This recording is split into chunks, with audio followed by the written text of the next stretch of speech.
Welcome back. Now, South Africa continues to be a low-growth trap. According to Youth Capital, youth incentive and social employment programs need to be continually expanded in order to increase GDP growth.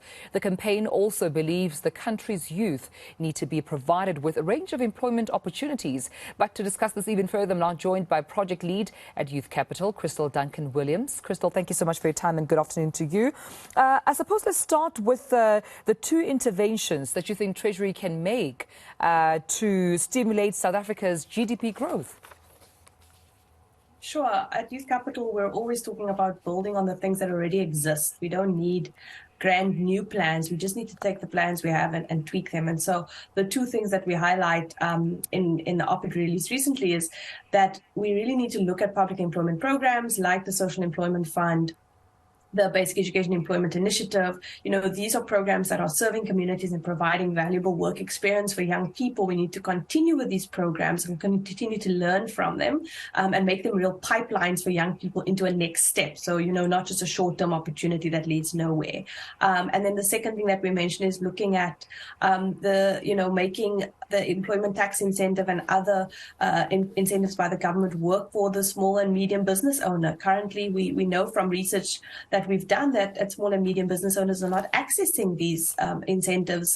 Most of them don't even know about them, let alone have the capacity to complete all of the paperwork required. And so, you know, these are things that exist within the government framework, and with some tweaking, can lead to job creation for young people, which puts money in young people's pockets, which ultimately stimulates the economy and can grow GDP.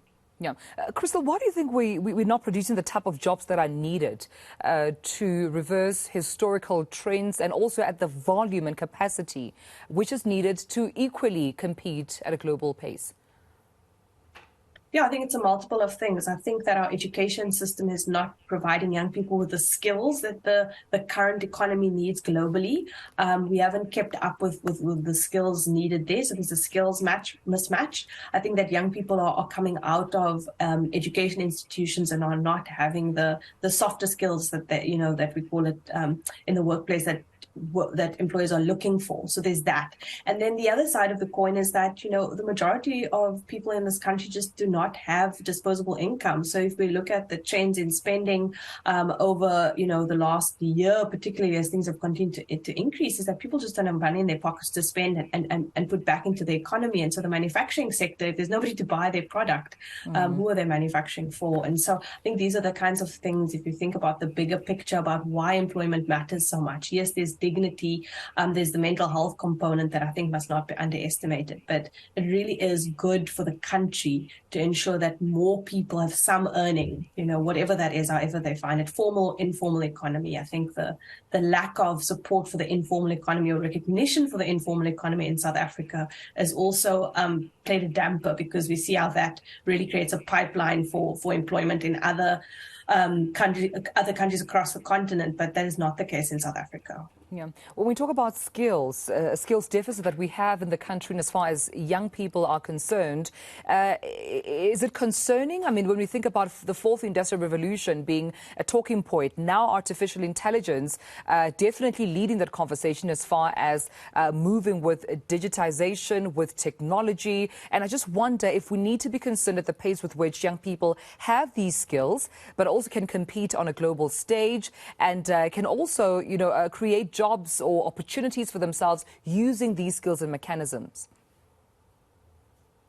I think we need to be realistic about young people and how different young people are. Not all young people are going to have the skills needed to become program developers, but they might have the skills to test ChatGPT or any of these kinds of interventions. So I think we need to be realistic about the range of jobs and get specific, not sector specific, but actually get specific about the type of jobs and who is able to take up those jobs. Is it the majority of young people, or is it a minority? And then pipeline young people accordingly. The 4R gets a lot of attention. We also need to be thinking about the just transition. We need to be thinking about that now. What does the green economy present in terms of opportunities for employment for low and semi-skilled young people? And how do we create those pipelines now so that in 5 years' time we're ready for that? Because I think we've been on the back foot historically in South Africa, and we're always playing catch up.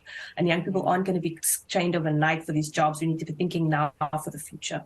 Yeah. And what's the appeal as well for big corporates, for companies to absorb young people, giving them job opportunities, internships, workplace experience at this time as well? And I suppose also encouraging government and incentive programs, as you've mentioned before, to further encourage those corporates to absorb young people. I think we really have to appeal to corporates to say this is about what's good for South Africa. If you want to do business in South Africa, you want a country where the majority has a job, has money in their pockets to spend, to buy your product, to buy your service. And if we don't create that future for ourselves, we're all doomed.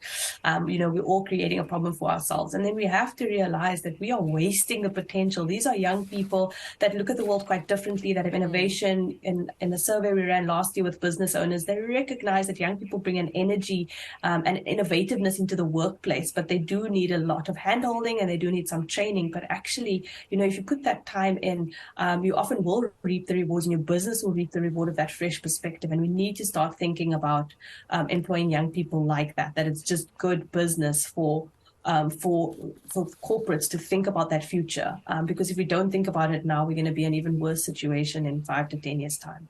Well, thank you so much for speaking to me. Project Lead at Youth Capital, Kristal Duncan-Williams. Thank you so much for your time this afternoon.